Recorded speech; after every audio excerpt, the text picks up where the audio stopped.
Live from 2 on your side. This is Channel 2 News at 6. And our top story tonight at 6, several employers are working to bring more energy back to downtown Buffalo. Good evening, I'm Scott Levin. And I'm Mary Alice Demler. One major company opened its new office in the city today. 2 on your side's Chelsea Swift joins us live in downtown Buffalo with those details. Hello, Chelsea. Scott, Mary Alice, it's not a new business here in Western New York, but Ingram Micro employees were excited to be in downtown Buffalo as they saw their new office, and that's expected to bring some more foot traffic to the region. Thousands of Western New Yorkers are going back to work in downtown Buffalo. This year, more than 6,000 M&T employees are being told to go back to the office several days a week. Delaware North made a similar decision. Employees will return to downtown Buffalo next month. These major bedrock employers bringing back their employees more days a week and having Ingram move from the suburbs into downtown Buffalo helps create that steady flow of foot traffic and activity and density that downtown really needs. Tech company Ingram Micro celebrated its grand opening Monday as more than 1,000 employees are leaving their former Williamsville office and moving into the former Blue Cross Blue Shield building on West Genesee Street. We were about to remodel the office that we had been in for many years. And during that process, the landlord let us know about the availability of this building, and it was a very easy decision to make to be able to take over this space and recreate an office of the future. Buffalo Mayor Sean Ryan says in addition to more foot traffic, Ingram Micro has the potential to bring more business to the city. The number of people that Ingram brings in to visit every year is in excess of 6,000 people. So it's an astounding number of hotel rooms, restaurants, but also that opportunity. All those 6,000 people work for major corporations, and they're going to see what's going on in downtown Buffalo, and word of mouth is the best site selector. And today there were about 700 Ingram Micro employees heading back to the office, and an additional 500 will be heading into the office tomorrow to see their new office, which includes a 24-hour fitness center and a covered parking lot.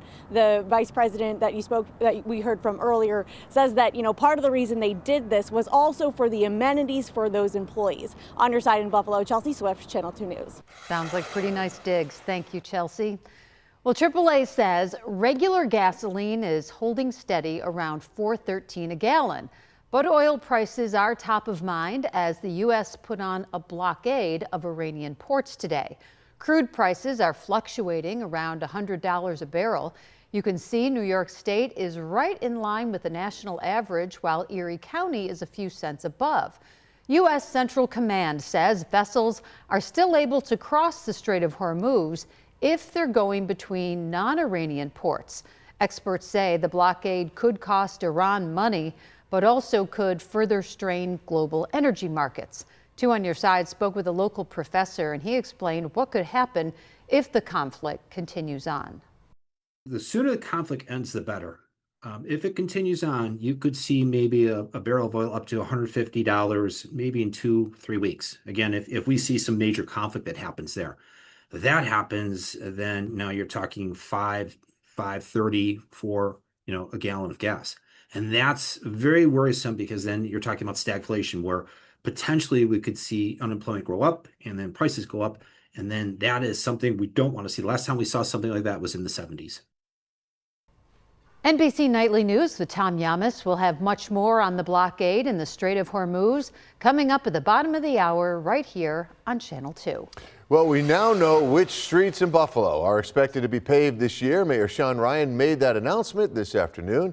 2 on your side's Kelly Dudzik is live for us tonight. She is in the studio with more about those plans. Hey there, Kelly. Hey, Scott. Several major streets, including parts of Main, Hurdle, Elmwood, Grant, and Linwood made the list. But to help come up with the list for next year, the city is partnering with the tech company Civil. Civil uses LiDAR technology to track and do 3D scans of the pavement's condition.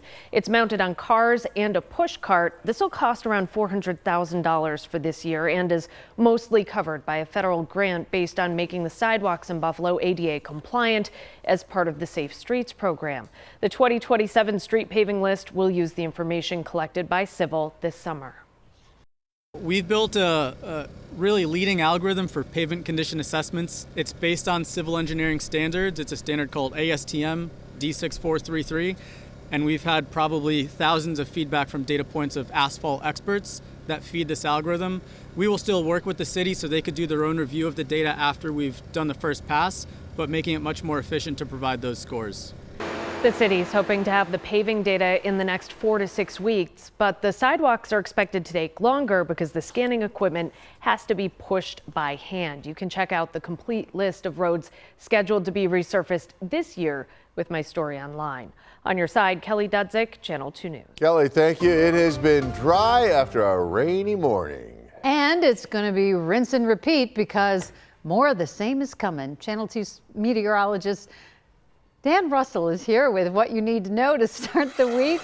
Dan, this is April showers. This is what we get. Yep, the definition here of April showers and the timing of this activity, as we even saw today, a lot of it's going to be occurring more during the mornings here over the next few days. Now, if you are heading out this evening, had a little renegade sprinkle that just moved into downtown Buffalo. Again, you can kind of see how impressive it is, and it isn't. Just a little sprinkle, just enough, though, a few raindrops, just enough. Had a nice little rainbow here over downtown Buffalo here over the last 5 to 10 or so minutes. As we expand out, though, you can see that's it when it comes to precipitation. So, yeah, overall, we're mainly dry this evening. Temperatures, of course, are still unseasonably warm. So if you want to get outside and enjoy this evening, you're going to be able to do so. Again, it's later tonight, tomorrow morning. Notice we are picking up some heavier shower storms towards western Great Lakes, and it's some of that activity that will arrive again later tonight and into tomorrow morning.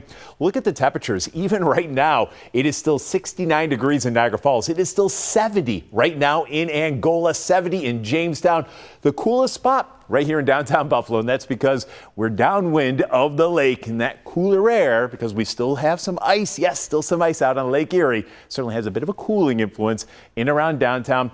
For the most part, though, it is going to be a mild night, lows only in the mid-50s, but we are going to be tracking another good round of some of those showers and storms, as I showed you, later tonight, tomorrow morning. Of course, I'll track this activity for you with FutureLink hour by hour coming up in about 15 minutes. Scott Merriles. Very good, Dan. Thank you. And stay ahead of the rain with our 24/7 radar only on WGRZ+. We have live radar where you can see it live for free on your TV. A battle continues to brew in Genesee County over plans to build one of the largest data centers in the nation at the Science, Technology, and Advanced Manufacturing Park, which is known as STAMP. Channel 2's Dave McKinley reports those opposed to the plan released a study today, which they say questions the economic benefits of the project being advertised. The dream of Genesee County economic development officials to turn 1,200 acres of farmland and woods into a massive industrial park has been slow to materialize over the last decade and a half. Their first tenant, Plug Power, went belly up on its hydrogen plant before it was completed. Edwards Vacuum was next, but nearly a year after it was scheduled to be open, its facility has yet to become operational. Enter Stream USA, which seeks to build a data center complex nearly the size of 40 football fields. The $20 billion project, which would get $1.5 billion in taxpayer subsidies, promises to create 1,200 construction jobs, but just 125 permanent jobs when completed. The plan is getting pushback. So we do believe that STAMP is absolutely an inappropriate location for a mega industrial site, also for a data center. Those opposed commissioned a study by the Applied Economics Center, which claims to show Stream Data failed to provide any supporting materials for its cost-benefit analysis.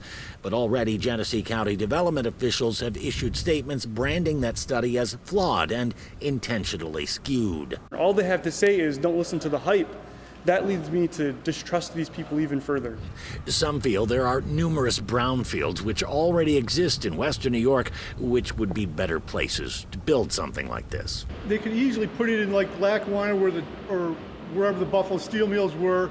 You've got destroyed land there already, so why not just use that? Others worry about potential noise and light pollution and the possible impact on animals at 2 nearby wildlife refuges. The next chapter in the story of this controversial project will play out Thursday during a public hearing scheduled to start at 4 p.m. here at the Alabama Fire Hall. On your side in Genesee County, Dave McKinley, Channel 2 News. Dave, thank you. We are working to learn more about an overnight shooting that police say happened at Mandela Market on East Ferry Street in Buffalo. Buffalo police tell us just before 3 this morning, 2 people walked into Buffalo General Hospital. A woman had been shot in the leg and a man was shot in the arm. The circumstances behind their injuries are still unclear. If you know anything about what happened, you're asked to call 911. And we are learning some new details tonight about a weekend crash involving a Cheektowaga police car. This was the scene at Walden Avenue and Harlem Road just before 6 o'clock last night. You can see the police say the officer was responding to an emergency with lights and sirens on when another driver failed to yield and hit the patrol car in the intersection. The officer did suffer non-life-threatening injuries and no one in the other car was injured. The crash is still under investigation. New at 6, members of Local 1095 have approved a new 5-year contract with Erie County. The Service Workers Union passed the deal by a vote of 444 to 83. It'll run from 2027 through 2031. Now, the contract includes pay raises each year, and starting in 2027, the county can offer voluntary unpaid leave during slower periods. Erie County Executive Mark Polenkars calls the agreement fair for workers while still being fiscally responsible for the county. Also new at 6, the NFTA is asking riders to speak up and help shape the future of public transit in Western New York. The agency is now launching a customer satisfaction survey starting today, and it runs through May 10th. It's all part of a nationwide initiative now for cities to reach out to public transit riders. The survey is voluntary and anonymous with just 19 questions designed to be quick and easy. Officials say the feedback will certainly help improve service, reliability, and accessibility, while also comparing the NFTA to other transit systems across the country. Coming up, Sabres tickets for the playoffs in high demand. I'm Courtney Courtwright, and we'll hear from a fan coming up about the limited selection of that. Yeah, the Sabres are getting much closer now to playing playoff hockey this weekend. It is a very exciting time for fans, but today it may have been, well, let's say kind of stressful out there for those trying to get those playoff tickets. Yeah, season ticket holders got the first chance to purchase them days ago. 2 on your sides, Courtney Courtwright is live at Southern Tier Brewing. And Courtney, we knew these tickets were going to be in high demand and limited too, right? Yeah, Scott and Mary Alice. I mean, this is what we expected, right? Really popular, in high demand, and also limited. I can tell you from just watching Ticketmaster this morning, at least from what I saw, those tickets, the original tickets, they kind of sold in less than 30 minutes. And that's just from what I saw. I still am waiting for an official on that. But that also leaves those resale tickets now. At last check, some were listed starting at more than $500, with some listings climbing above $2,000 on Ticketmaster's verified resale platform. When I logged on just after 10 this morning, there were more than 23,000 fans waiting in the virtual queue. Now keep in mind, KeyBank Center holds just over 19,000 fans. We spoke with longtime Sabres fan Ryan Thomas. He had a couple of devices up and running, trying to get his tickets this morning. He says he got close to getting those, but once he clicked, they were gone. He says, well, that was frustrating, but he says he is staying positive and he's just happy this team is back in the playoffs. It's just such a special time in this city right now. I think sports-wise, and sports-wise aside, but I think the sports teams are such a huge vehicle for people to come together, be excited no matter what, because this is a young team that has a lot of talent. And I don't see this ending anytime soon, as far as this run that they're on, whether it's this season or next season. This team's going to be good. The banner going up at KeyBank Center. Well, that's exciting too. If you couldn't get tickets, the Saberhood Block Party, Party in the Plaza, and watch parties at Canal Side will take place soon. That is according to the Sabres. Now, the team is expected to hold more information on those fan events at a news conference later this week. Now, in regards to tickets, the Sabres releasing a statement saying they appreciate how excited fans are and the environment they create in KeyBank Center. That statement going on to say they feel for fans who were not able to get any tickets. At one point, we had nearly 30,000 people in our queue. If the team progresses to further rounds, ticket information will be communicated when appropriate. Now back out here live, they are hosting a watch party for watching the Sabres game tonight, and this watch party starts at 7:30. So lots of excitement. Live and on your side in Buffalo, Courtney Courtright, Channel 2 News.